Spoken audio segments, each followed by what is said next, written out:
Oke teman-teman, tadi setelah kita belajar tentang alkohol, kita masuk di acara tentang aldehid. Jadi di aldehid ini kita akan melakukan tiga uji. Uji yang pertama uji kelarutan aldehid itu sendiri terhadap Aquades. Kemudian ada uji iodoform menggunakan untuk metil keton. Dan terakhir kita nanti akan melakukan uji Benedict. Oke, untuk yang pertama kita akan melakukan uji kelarutan aldehid. Tujuannya adalah untuk melihat apakah aldehid itu larut terhadap air atau tidak. Ya, jadi untuk memulainya langsung saja kita pakai larutan. Ada yang pertama ada formaldehid, ada benzaldehid, sama ada aseton. Kemudian untuk unknown sampelnya kita pakai kapur barus. Oke, setelah itu kita ambil dari masing-masing larutan ini sebanyak 5 tetes untuk kemudian diuji larutannya menggunakan 2 tetes Aquades.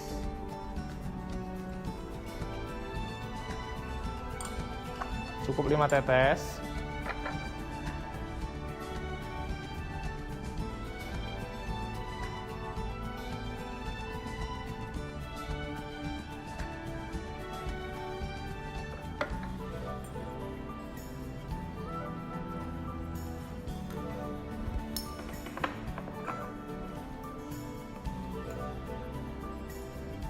Ya, ini tadi setelah dilakukan udah ditambahin ya masing-masing. Di sini udah dikasih tabel sesuai dengan urutannya. Di sini ada formaldehid, kemudian di sini ada benzal, ini aseton, sama ini unknown sample yaitu kapur barus. Oke, jadi setelah tadi dimasukkan sebanyak berapa tadi? Sebanyak 5 tetes kepada tiap masing-masing tabung reaksi. Untuk menguji kelarutannya, kita tambahkan 2 ml Aquades pada tiap larutan. Jadi kita pakai pipet ukur sama propipet. Ini yang susah kayaknya.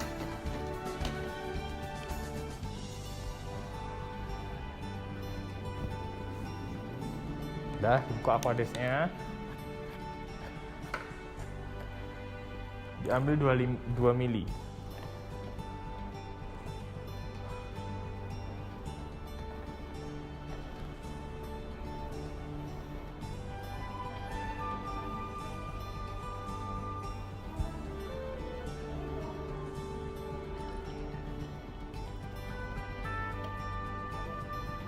Mungkin biar kelihatan.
Oke.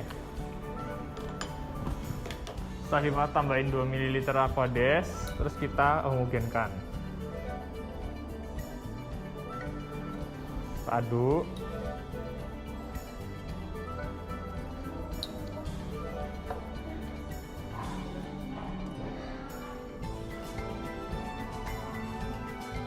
Oke, jadi setelah tadi kita lakukan uji kelarutan menggunakan Aquades, kita lihat hasilnya ya teman-teman. Di sini kita lihat pertama ada kapur barus.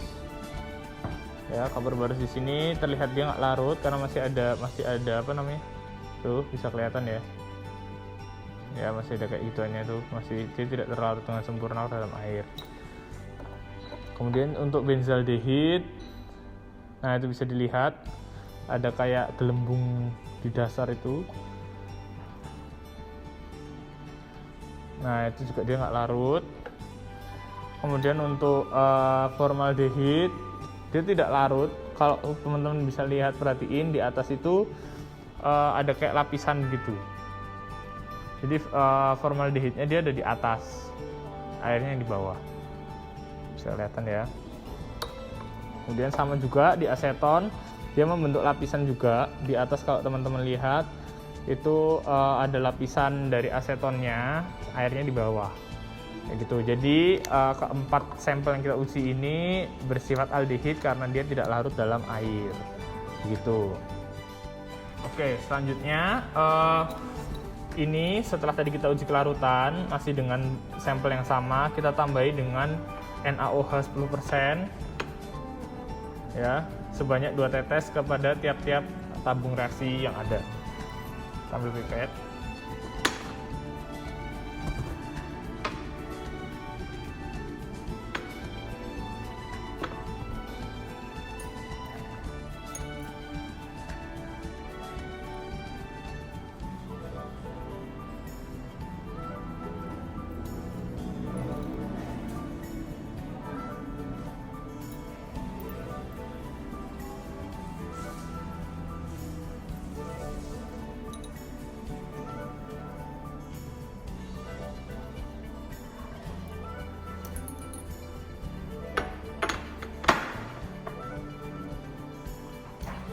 Lalu kita aduk, dihomogenkan. Nah, kemudian keempat sampel ini akan kita panaskan pada suhu 50 sampai 70 derajat Celcius selama kurang lebih 5 menit. Nanti kita lihat apa yang terjadi ya.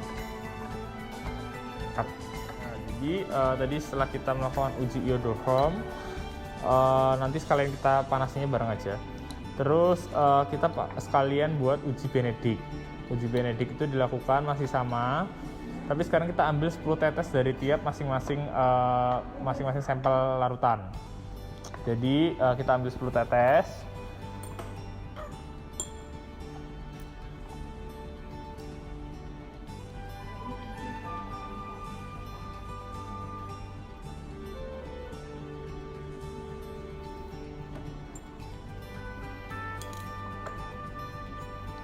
On.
Oke, setelah itu untuk uji Benedict kita pakai reagen Benedict.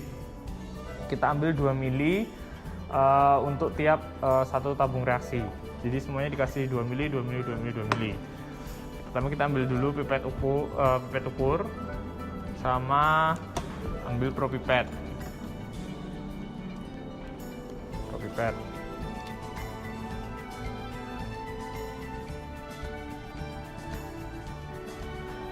Kalau udah kita buka.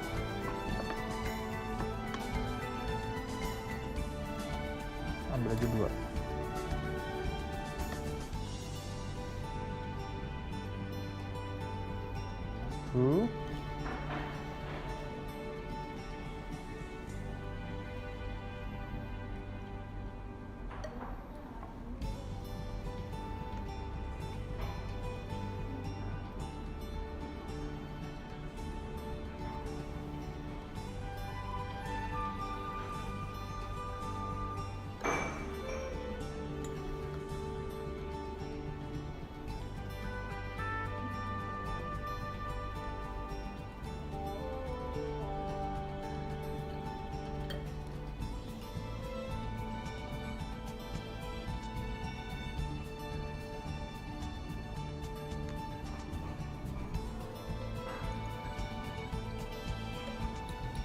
Oke, kalau udah, jadi untuk uji Benedict ini kita akan lakukan pemanasan, dipanaskan menggunakan suhu 100 derajat selama 5 menit. Kemudian untuk yang tadi, yang untuk uji iodoform, kita pakai suhu 50-70 derajat selama 5 menit juga. Nanti kita lihat hasilnya kayak gimana ya. Ya, jadi setelah kita teteskan dengan reagen Benedict, kemudian kita gocok, masukkan ke dalam panci panas yang sudah dengan suhu 100 derajat Celcius. Kemudian nanti setelah kita biarkan 5 menit, kita angkat, kemudian lihat perubahan warna yang terjadi. Nah, setelah diangkat, ternyata tidak terjadi perubahan warna di dalamnya. Hal ini dikarenakan sampel uji yang kita pakai itu merupakan aldehid, namun tidak menunjukkan aldehid yang murni begitu. Nah, kemudian untuk uji iodoform sendiri, itu kita pakai suhu antara 50-60 derajat. Kemudian kita panaskan atau kita biarkan selama 5 menit, sama dengan yang Benedict.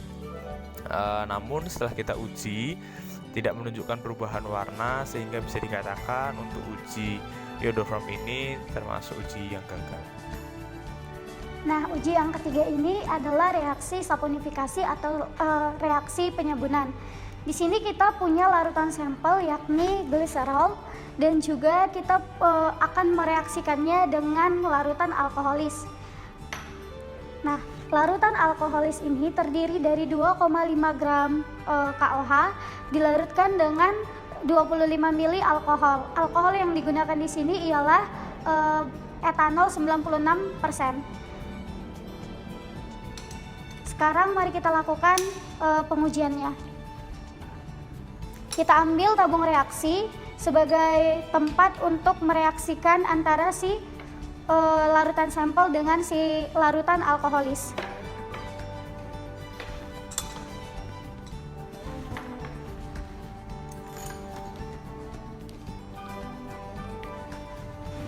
Yang pertama kita ambil dulu larutan sampel yakni gliserol sebanyak 1 ml.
Setelah itu kita ambil 2 ml larutan alkoholis.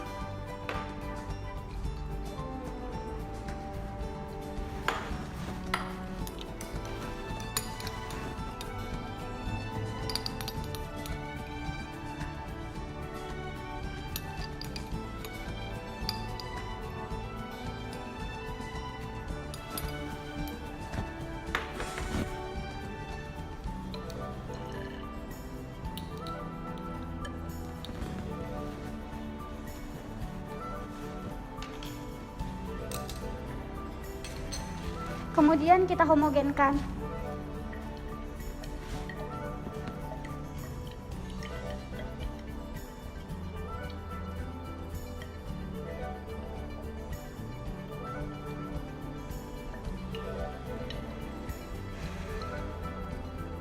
setelah kita rasa dia sudah homogen, sekarang kita akan memanaskan di atas bunsen dengan waktu 10 menit.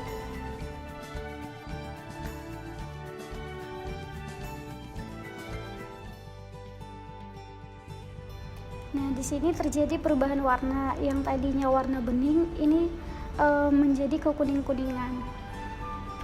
Nah, setelah kita panaskan, hasilnya menjadi seperti ini. Nah, setelah itu kita lakukan penambahan Aquades sebanyak 2 ml.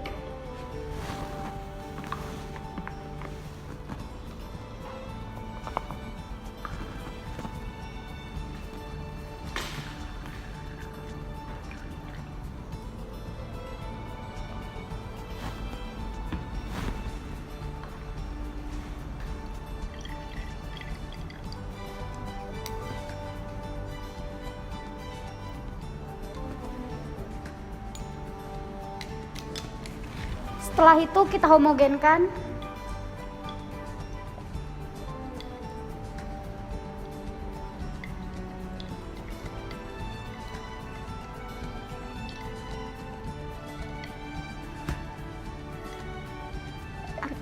Arki, aku mau nanya, nanti kita bilang ini enggak seharusnya itu berbuih banyak, mengeluarkan busa atau buih sih? Buih apa sih? Busa tuh apa? Udah jangan.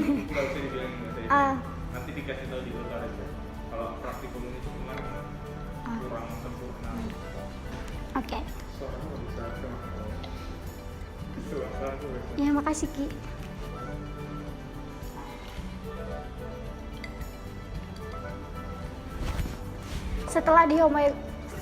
Setelah dihomogenkan, maka kita akan melakukan pengujian pH.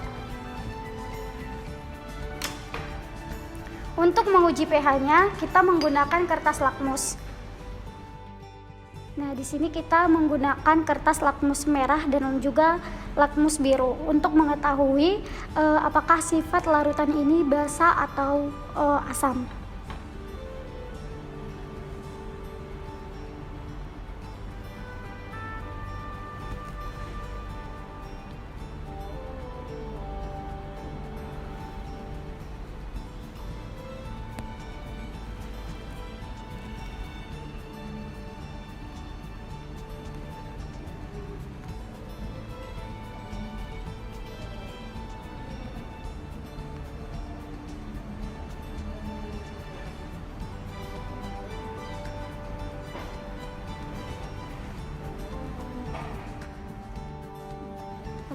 Nah, di sini teman-teman, hasilnya adalah ketika dia terkena lakmus biru, warna lakmus itu tetap menjadi biru, sedangkan ketika terkena lakmus merah, dia berubah warna menjadi warna biru. Nanti teman-teman akan menjelaskan kalau kertas lakmus biru mengindikasikan apa, dan juga kalau dia lakmus merah mengindikasikan apa.